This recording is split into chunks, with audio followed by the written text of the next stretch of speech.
These latest headlines from ABC15 are sponsored by Lerner and Rowe Injury Attorneys. One call, that's all. Hello, I'm Megan Thompson with your afternoon update right now from ABC15 Arizona. And to help families ahead of SNAP benefits ending Saturday, Governor Katie Hobbs announced her office will direct $1.8 million in unused federal funding to food banks and a fresh food program. But Arizona's Attorney General is now calling on state lawmakers to cover November SNAP benefits. We have $1.6 billion in a rainy day fund. If Republicans worked with this Democratic governor to tap into that rainy day fund, yes, we could solve this problem in November and ride through it. As the search continues for solutions, members of our community are stepping up to help those who need it. And if you need help to feed you, your family during this really difficult time, we've compiled that list of resources for you on ABC15.com. If you're a local business or group willing to offer some help, reach out to us. We would love to add that list right there to ABC15.com. Again, those resources are available to you by going to our website or scanning that QR code right there on your screen. Well, heads up, if you do plan to host a party over Halloween weekend, Airbnb says it is once again rolling out its anti-party system for the spooky holiday.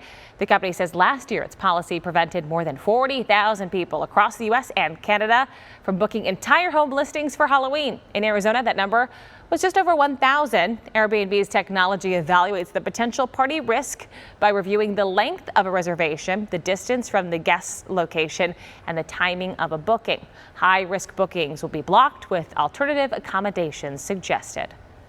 Americans, including retirees, are juggling financial challenges. Prices keep going up, and I'm retired, and my income's not going up as fast. Which is why people closing in on retirement should not glaze over reports warning that many workers are underprepared. Among them, Bankrate, which found 3 in 5 people feel behind on retirement savings. There is, I would say, a high degree of awareness about the challenge. Then comes the question, well, what are we going to do about that? Bankrate's Mark Hamrick says if you have an employer-sponsored savings program, take advantage of an employer match.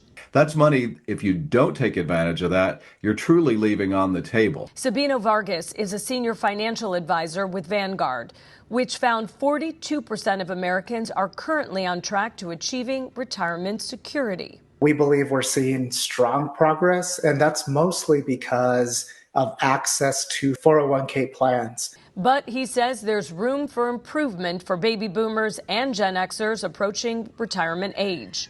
What I would encourage them to begin to analyze is how do catch-up contributions fit into their plan, eliminating any high-interest debt. Consumer and money-saving expert Andrea Warrock encourages parents to shift their priorities, even if that means putting less money into their child's college fund. Your children can take a loan out for college and you can help them pay that off later, but you can't take a loan out for retirement. To put away extra money for retirement, she says, look for every savings opportunity to cut your monthly bills, like bundling your insurance, dining out less, and evaluating your cell phone plan.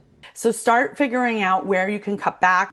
Feeling ready for retirement and being ready are two different things. So experts recommend working with a financial advisor to prepare a game plan.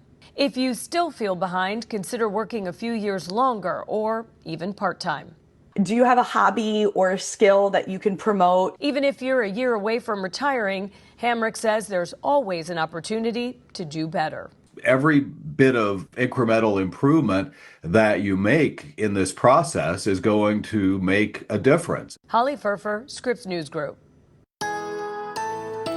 Tracking your most accurate forecast on this Friday Eve. I'm meteorologist Jorge Torres. A clear start to your Thursday morning in the valley with temperatures staying in the mid-60s. Then we're in the 80s by noon. And look at that high. We're not done with the 90s just yet, including today, with highs still about 6 degrees above normal for late October. We'll see temperatures up in the high country in the upper 60s for highs for areas like Flagstaff, Heber, and Show Low. Near 70 Winter Rock, and we are calling for highs in the lower 70s. And areas like Winslow, mid-70s in Prescott and Payson, and in the valley to the south and west, those highs staying in the lower 90s.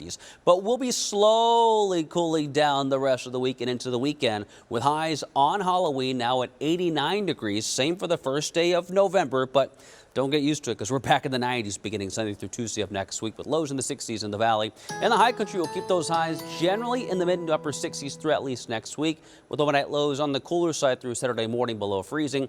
Then we're back in the mid 30s for overnight lows beginning Sunday through Wednesday of next week.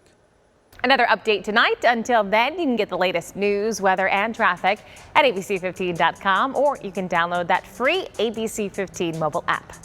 These latest headlines from ABC15 are sponsored by Lerner and Rowe Injury Attorneys. One call, that's all.